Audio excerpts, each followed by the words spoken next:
Great. Tom, Greg Hunter, Blue and Gold News. So, Okay. you talk to us about Darren. You've worked with him. So, what is it about him that has made him successful? What was it that made you pass up another job and want to come here? First and foremost, about Coach DeVries, his character, his core values, and what he's about, just his DNA, is second to none. He's an unbelievable human being, one of the best people, not even in basketball, one of the best people I know there in my life. Just what his priorities in life and just how he lives his day-to-day life. It's a great example for our young man and for our staff, quite frankly. As a basketball coach, extremely detail-oriented, pays attention to everything, and does an unbelievable job with the guys, just as far as relating to them and explaining the why to them, and really can pick and choose, and just has a inherent gift of when to press, when to kind of step off the brake a little bit, when to really push, and when not to. And I think just his attention to detail and his competence and as much time he puts into even a simple thing as a practice plan or a scouting report, the guys have a tremendous amount of respect for him because of his knowledge and his preparation. You've worked at higher levels before. Now you're back here. Scheme-wise, system-wise, I don't know if it matters, but does what he has done work in the Big 12, work at the Power 5 level? We're going to see real soon, aren't we? No. Basketball's basketball, right? Yes. To answer your question, do I think it's going to work at this level? Absolutely, I think it does. You can just tell with our team. I don't know if you came to practice in June and come to practice today, it's a different team. And it's credit to him, just how much those guys have bought in, how much they've improved. The cohesiveness, obviously, we basically started with a brand new team, and the way these guys have gelled, we got a long way to go yet, but if you just looked at the progress that we've done since June and July, it's to me very impressive. Did I answer all your questions? I think you threw a lot at me. Okay.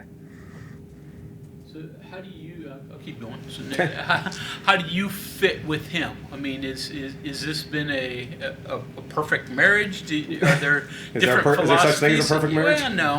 Who has that? Raise their hand. I'm waiting 23 years in, so. Okay. Number one, I think there's and I can only speak for me, but I think there's a mutual level of trust. Mm-hmm.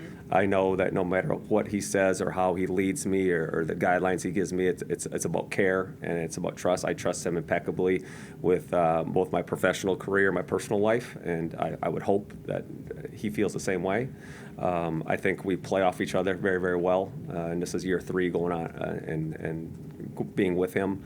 And, like any marriage, to use your word, it takes some time to get used to, but I think after a little bit of time at Drake and now obviously here at WVU, that we both know, I kind of know what makes him mad and what makes him happy and how he wants things to look and what he likes and what he doesn't like, and so I hope I can do a good job assisting him in every aspect of running a program. Coach Justin Jackson with the Dominion Post. How you doing? Hey, Justin. What's happening? Obviously Coach DeVries was in here, and you're going in an exhibition game. You're obviously not going to just open up the playbook in an exhibition game. But in that same kind of sense, fans that are going to come in and see this team for the first time, I mean, what will they kind of see? I mean, what is a realistic expectation of what to kind of expect?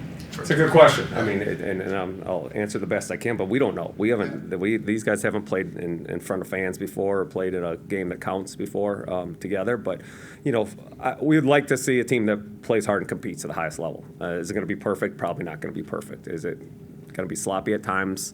There's a good chance of that happening, but hopefully the fans and everyone else watching will see a team that plays really hard, who has a lot of buy-in, and who play together, and they play to win, and they play for the name on the front of the jersey more so than the name on the back of the jersey. In terms of even like a style of play kind of question, fans will come in tomorrow and maybe you guys shoot a lot of threes tomorrow, but that won't necessarily be the identity, right?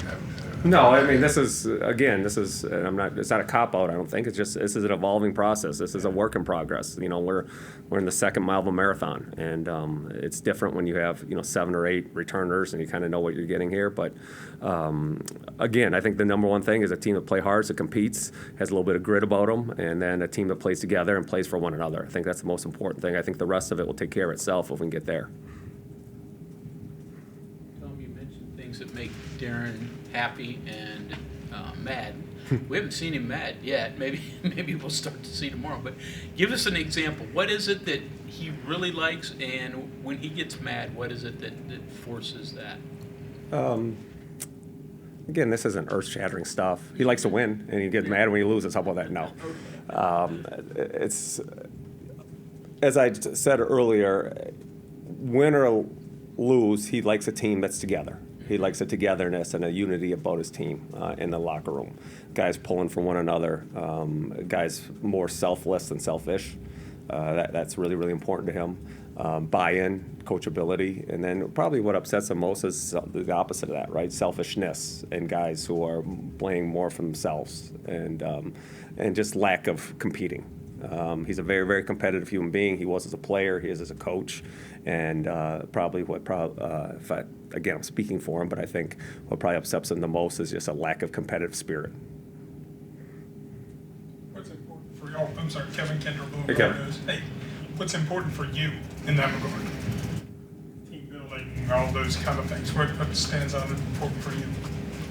Yeah, I think as an assistant coach, at the end of the day, our job is to make his job easier in every aspect. And so whatever he values, I better value, and I do value, and try to identify problems and solve problems as much as I can without taking stuff off his plate. And getting these, the head coach is the head coach, and he wears a different hat. Assistant coaches wear a little different hat, and so always reinforcing his message, and maybe sometime doing a little more explaining and explaining the why more than a head coach would.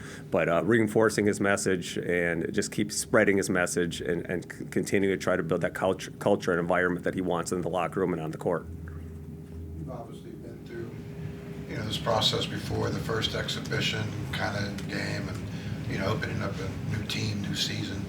But is there anything special about, doing it at a new place for for sure. I think you mentioned what brought me. That I know the great tradition at WVU. I know the great fan base, how important West Virginia is to the entire state, how much they've won in the past through multiple coaches. Obviously, Coach Huggins is a Hall of Fame coach that I met when he was at Cincinnati, and I was literally a kid.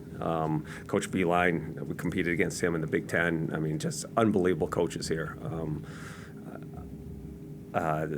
So it's a special place that has a special place in a lot of people's heart in this state, and it has a lot of pride. And so it's just, we're excited about that. This is the first time I'd say that in my career, and probably most people's careers, that you have literally no one who's, I guess Amani and Buck are the exception, that have played together. And it's truly a brand new team. I've never experienced that before. I've joined a team, been the new guy, but never where everyone's new and everyone's doing it together. So we're anxious to get started. These guys have had a really, really good summer, a really good fall, and like I said, I think there's been progress, and we're excited to see what shows on the court tomorrow. Yeah, I was going to say, that's probably the biggest question, right? Just what it's going to look like. Yeah, right? exactly right. Yeah, when the curtains get unveiled and you're on the stage and everyone's watching you, we'll see what that looks like. Yes. Tom, I'm Mike. I work for 24/7 Sports. Hey. Can you just kind of take me through your off season, like the coaching change? You go to one school to another, you end up here. That's not. I'm sure there's a good story behind it, but it's been. I don't know. It's a good story. Mine, I was basically up until last week. I was living out of a suitcase since April. I was very, very happy at Drake. I enjoy Drake. I have a wife and 3 small kids. We really, Des Moines is a great place to raise a family, and then, that's part of the deal, right? It's the life we've chosen, but all of a sudden you get uprooted. I did, as you mentioned, was at another place for a little while, and I chose to come here I think I basically answered why, between Coach DeVries and my relationship with him, and just the great tradition and values of what West Virginia University stands for is the reason I wanted to come here. And So finally, I guess if you're asking about my personal life, I moved into a house about 2 weeks ago, finally, after living in a suitcase for basically 5 months. My family's here, and we're ready to get started. I'm not even sure if I answered your question, honestly. No, I don't know what the norms are in the profession. I have no idea, and it seems like coaches do move a lot. But like just to have that stay at Vanderbilt, and then the heart wants what the heart wants. I guess I don't know. Are there apprehensions about making a move like that? Is it just you do what you want to do and? Well, my family never moved to Nashville, so that I was there, yeah, but it would be different if my wife and 3 kids moved there and we moved into a house and that kind of thing. They were in Des Moines, obviously. You make the move, and the hardest part is you make the move, let's just call it arbitrarily April 1st, well, your kids got to finish school, so they're not moving. So basically you go 2 months without being around your family, and that's probably the hardest part. Now, once your family, you get together, it is what it is. But my kids have loved Morgantown this far. They've obviously been in school. They love their school. My wife loves the community. The people have been so welcoming and so friendly, and it's really cool, again, to see a place where the entire state values West Virginia so much, and this university means so much to so many people. Coach, I'm Bob Herschel from Hey, Bob. everywhere. Anyway, as an assistant coach, I mean, you talked about your relationship with Coach and how you trust him and how he obviously must trust you too. What's it like, though? Coaches have their own philosophies, they have their own beliefs. Sometimes they go from one coach to a different one and have to start all over again as far as that.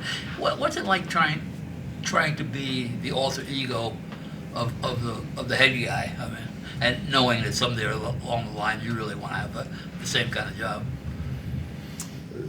I'm sorry, I don't understand. What's it like to be an assistant? Yeah, that's kind of what I'm asking. You have to. You wind up not running your own system. You wind up not doing your own kind of basketball. I've been fortunate for all the head coaches I've worked for. Number one, as I said, they've all been really good people.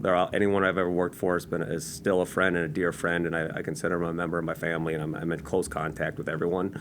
You do have to adapt. Everyone's obviously different, and again, I've been fortunate where they've been great mentors for me, and I get to pick and choose as an assistant.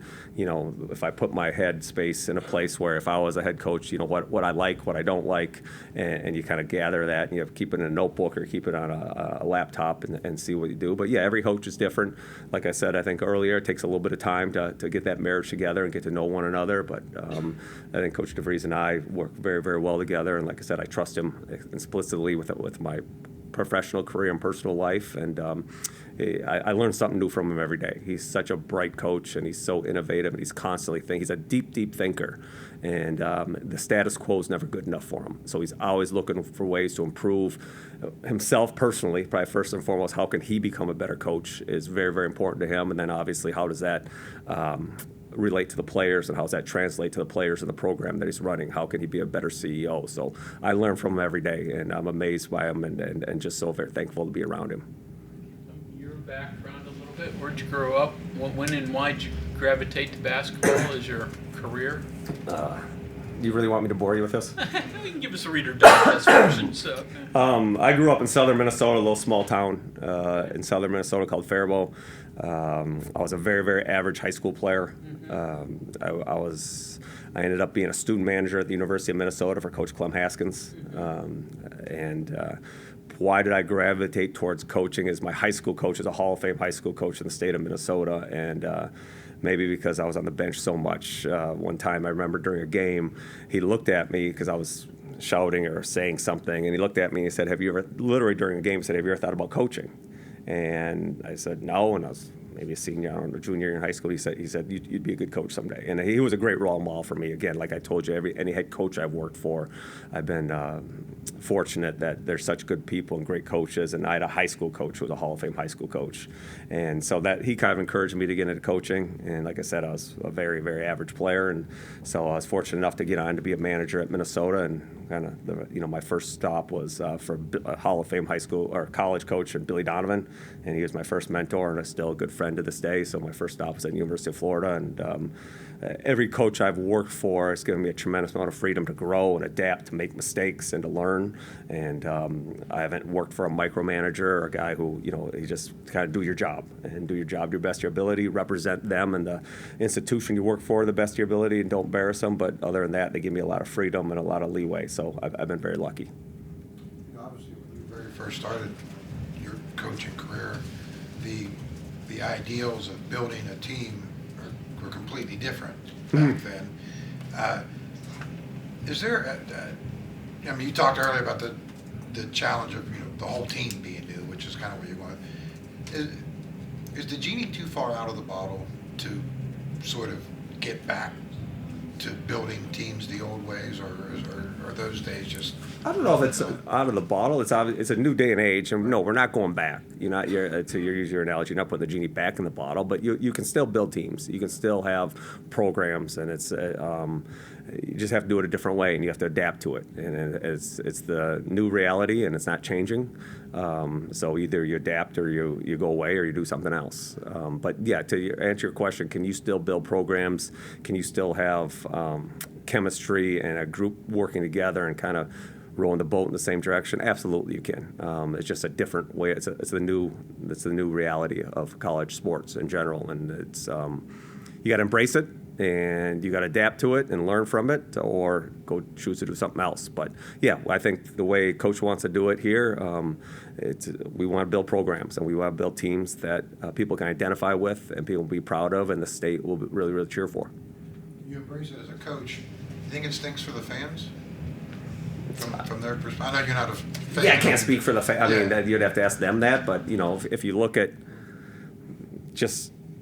college football this year and just the numbers, I don't think the numbers say it stinks too much. I think from attendance and from TV ratings and stuff, to me the fans, I don't know, you probably know more than I do, but it looks like the ratings aren't dropping anywhere and the attendance isn't dropping. So again, I think they adapt to it, and as long as the programs they're cheering for and they support do the things we talked about, playing together, playing for one another, and represent the right way, I think the fans will embrace them. Keenan Cummings. Oh, sorry. Oh, no, you can correct me if you think I'm wrong, but yeah. Keenan Cummings with Rivals.